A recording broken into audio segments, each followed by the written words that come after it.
Look, this is Tim at TAH Farm. Today is Wednesday, March 25th. It's been a while.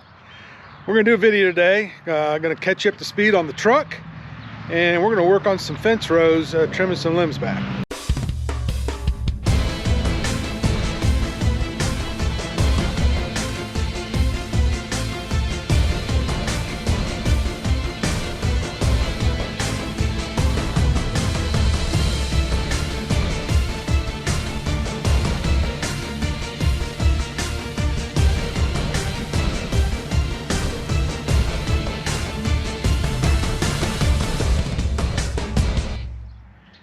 Yes, we've got new tires on the truck.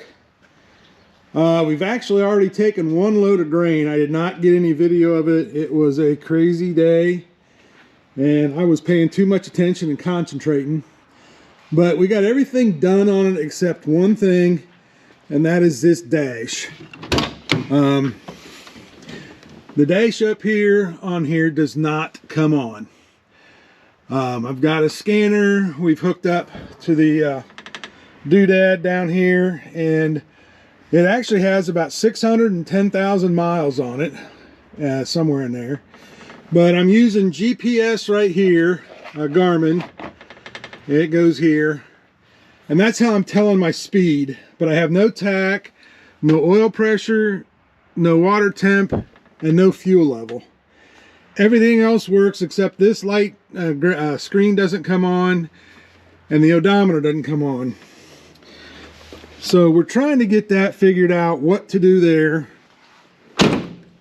And anyway, that's what's going on there. Yeah, I went to get it aligned. When I was greasing it up, I actually saw that this U-bolt was really loose, like had 3/16 of an inch gap. So cleared all the alarms out of it, the codes, and I had no codes while I drove it that day, taking that load of grain in. We had 512 bushels on that trailer. All right, as I was saying before the battery went dead, the only code I have is this ABS for this wheel back here, and it says it's got an open on it, open or low voltage, so it's probably means there's a short in it someplace, but I'm not too worried about that yet right now. But after they tightened that up, man, this thing drove completely different, and man, I love it. But if anybody's got any information on data link, what I would love to do on this dash, the next series has 5 pins on the back of it, where this one's only got 4. And it also has 2 different ECMs in the gauge cluster, where I have 1. So there's, if you understand what I'm talking about, maybe you can give me some input on what to do.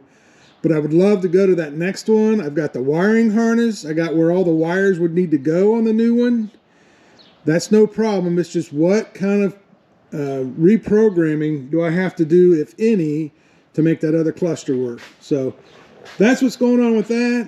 I got everything loaded up on the truck here. We're going to run down the road over here to this field over here and trim some branches off along the side, and see what we can get into there. We'll come back later.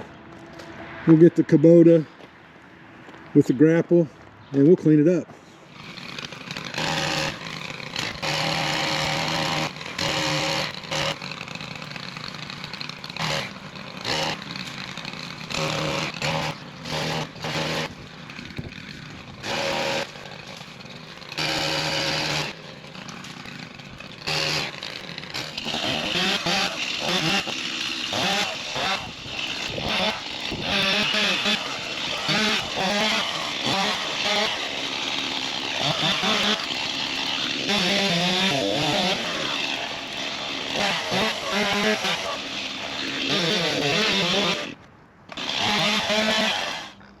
Well, there you saw us cutting. I am maybe 2/3, but pole saw chain is dull, so we're gonna go drop them off to get sharpened. I don't sharpen them. Boy, I'm out of shape. Anyway, we're gonna pick up another one so I can finish. So we'll be back with the tractor and start pushing this all into the fence row. Well, it's the next day. By the time I got back here, because I stopped at another place, trimmed some trees coming back from getting that replacement blade. And yeah, anyway, so we finished up yesterday afternoon, evening, getting this done down here to the end.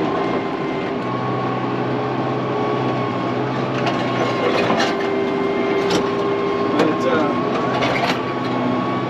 yeah, there's a bunch of little brush I didn't clean up, but I think we'll be all right. I got the bush hog on.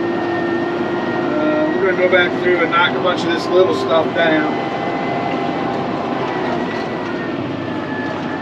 I tell you what, this grapple is a lifesaver.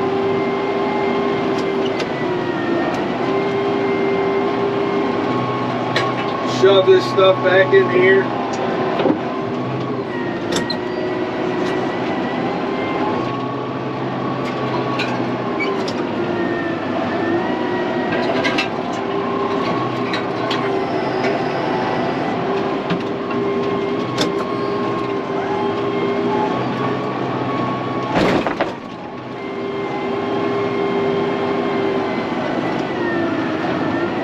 Anyway, on the truck, we talked about a little bit yesterday.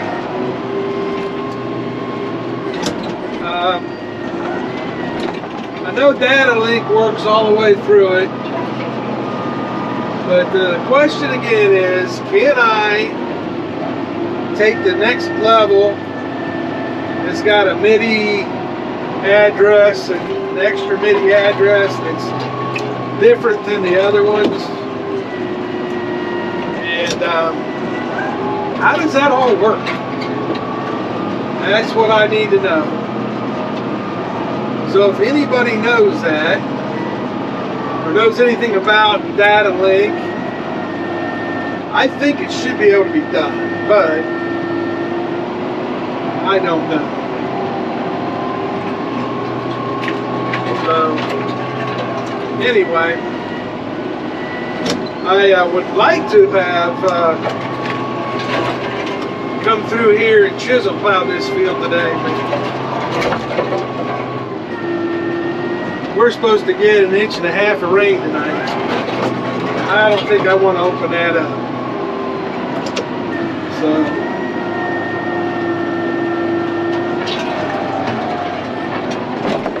oh, caught the tree.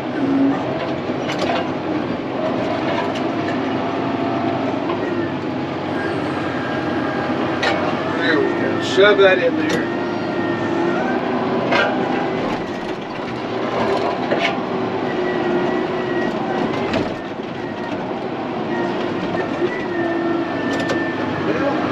Stuff hanging up. Anyway, we're going to keep pushing this back. We're over halfway, but this is about where I stopped to go get that new blade yesterday. But here's what it kind of looks like down through there. And there's what I got left to do. But yeah, just a little bit of fun stuff. So we'll be back, show you what it looks like when we're done. Yep, we're doing a little tillage here real quick. Want to burn this pile. We cleaned a tree up here. I'll show you what I cut down. 2 branches fell, and then 2 more. It's one of them trees that's got like 4 coming out of the middle. But we got that all piled and cleaned up there. Did that this morning early, but yeah, we're just opening up this little section right here. Here's what that other field looked like when we got done. Looks really good, but yeah, just don't want the fire to come out when we burn that and start burning the field. And get out of hand. So just going to work some of these stalks in right here. It's working up really nice. But yep, there you go. Right there's that tree we cleaned up. I just piled some brush on there. We cleaned up in that little spot. But yeah, like I said, 2 of them fell last winter, and I took the other 2 down before they had a chance to fall. So anyway, hopefully next week or 2 we can get out here and do some more. I'd like to get that chisel plowed over there where we cleaned up, put corn in those 2 fields there. And I tell you what, when I chisel plowed this that year in the spring, that's some of the best corn I've ever had. So, but yeah, here's the Tijuana disc. Out here getting her done. Thanks for watching.